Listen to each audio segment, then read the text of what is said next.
நம்ம வந்து இஸ்லாமிய சிறைவாசிகள் குறிப்பாக நம்மளுடைய போராட்டங்களை ஆரம்பித்து வந்து நீண்ட காலமாக சிறையில் இருக்கின்ற இஸ்லாமிய சிறைவாசிகளை விடுதலை செய்ய வேண்டும் என்ற கோரிக்கையோடு தான் நம்ம போராட்டம் ஆரம்பித்தோம்.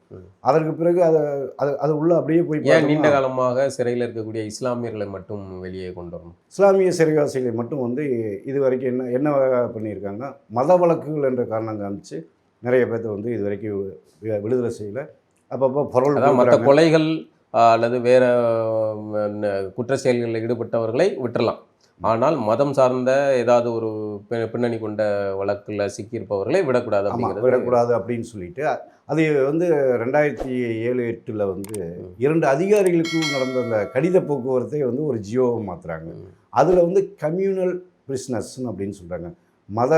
கம்யூனல் கேசஸ், மத வழக்குகள், இந்த இதுகளை விடுதலை செய்யலாமா அப்படின்னு ஒரு கருத்துரு கேட்குறாங்க. அது வந்து அந்த நேரத்தில் வந்து வேண்டாம் அப்படின்னு சொல்லி முடிவு பண்ணி அதை ஒரு ஜியோ பண்ணி இது பண்ணுறாங்க. அந்த நேரத்தில் வந்து அந்த மத வழக்கு அப்படிங்கிறதுல வெறுமனே இஸ்லாமியர்கள் மட்டும் வர்றாங்களா அல்லது வந்து இந்துத்துவ அதிகமாக இந்துத்துவாவை சேர்ந்தவர்கள் வந்து அதிகமாக ஒன்றும் சிறையில் வந்து இல்லை. அவர்கள் மீது சாதாரண வழக்குகளை ஏதாச்சும் ஐபிசி வழக்குகளை போட்டு இது பண்ணிடுறாங்க. அவங்களுக்கு ஒன்றும் ஸ்பெஷல் நீதிமன்றங்களாக வைக்கல. அதிகபட்சமாக வந்து இஸ்லாமியர்களை தான் வந்து இது வைக்கிறாங்க.